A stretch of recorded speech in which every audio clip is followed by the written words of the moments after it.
আজ মাসের শুরুতেই বিরাট পরিবর্তন হলো রান্নার গ্যাস সিলিন্ডারের দামের।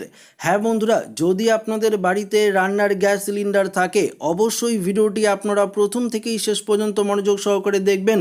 এই ভিডিওটিতে আপনাদেরকে জানিয়ে দেব যে কত টাকা কমলো রান্নার গ্যাস সিলিন্ডারের দাম, না বাড়লো, সমস্ত কিছু আপনাদেরকে এই ভিডিওটিতে ডিটেলসেই জানিয়ে দেব।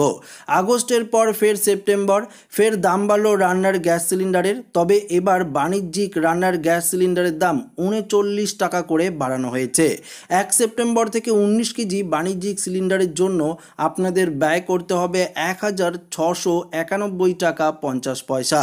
রেস্তোরাঁ, হোটেল সহ বিভিন্ন ক্ষেত্রে ব্যবহার করা হয় এই বাণিজ্যিক গ্যাস সিলিন্ডার। তবে রান্নার জন্য বাড়িতে যে এলপিজি গ্যাস ব্যবহার করা হয় সেই 14.2 কেজি সিলিন্ডারের দাম অপরিবর্তিতই থাকছে, অর্থাৎ কোনো বাড়ছে না।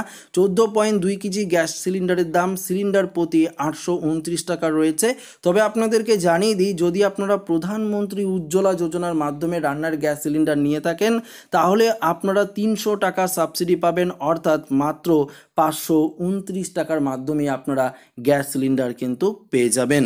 এর আগে 1 আগস্ট কোম্পানিগুলি নিউ দিল্লি, মুম্বাই, কলকাতা এবং চেন্নাইয়ের মতো মেট্রো শহরগুলি সহ সারা দেশ জুড়ে 19 কেজি সিলিন্ডারের দাম 8 টাকা 50 পয়সা করে বৃদ্ধি করেছে। তবে এবার সেপ্টেম্বর মাসে 39 টাকা করে কিন্তু বৃদ্ধি করলো। তো আশা করি আপনারা বুঝতেই পারলেন বাণিজ্যিক সিলিন্ডারের দাম বেড়েছে, শুধুমাত্র রান্নার গ্যাস সিলিন্ডারের দাম কিন্তু অপরিবর্তিতই রয়েছে। তো আশা করি ভিডিওটি প্রত্যেকের ভালো লেগেছে। ভিডিওটি ভালো লাগলে লাইক করবেন, সাথে শেয়ার করবেন, নতুন হয়ে থাকলে চ্যানেলটিকে সাবস্ক্রাইব করে নেবেন। ধন্যবাদ।